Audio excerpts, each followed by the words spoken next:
বাস্তবে পরিণত হলো।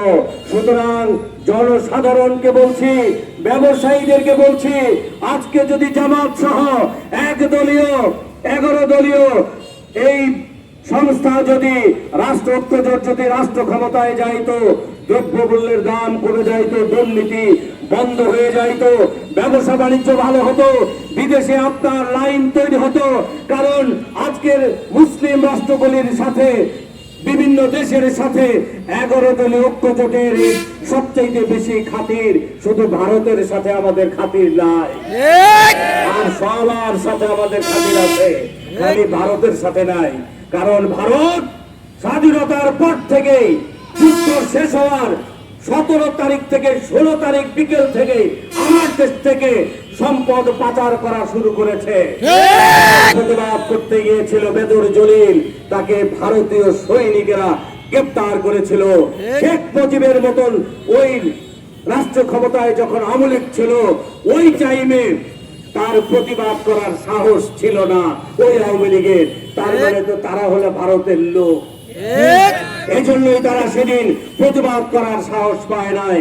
কাজে আজকে আমরা বলতে চাই, ভারত শুধুমাত্র আমাদের শোষণই করেছে, আমাদেরকে কখনোই বন্ধু হিসাবে মনে করে নাই।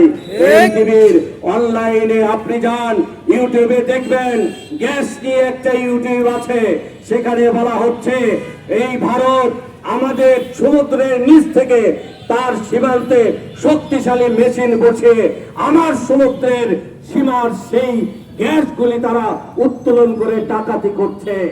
আমরা কিন্তু কোন সরকার সেই ডাকাতি ফেরাতে পারি নাই।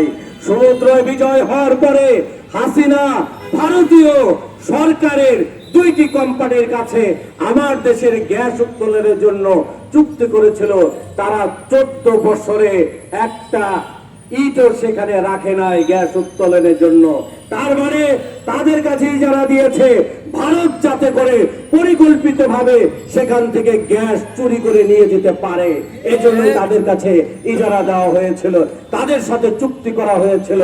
আজকে তাই যে 60,000 কোটি টাকা আমার দেশের বাজেট থেকে শুধুমাত্র এলএনজি গ্যাসের জন্য খরচ করা হয়, আমদানি খরচ করা হয়, এই 60,000 কোটি টাকা আমাদের দেশে বেঁচে যাবে যদি সমুদ্র থেকে আমাদের গ্যাস উত্তোলন করা হয়।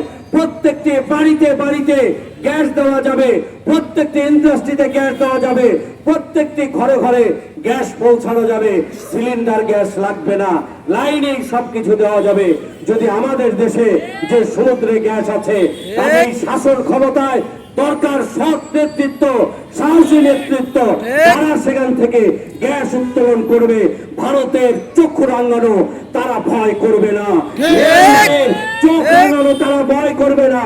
ওই ধরনের শাসক দরকার, যারা সত্যিকার হবে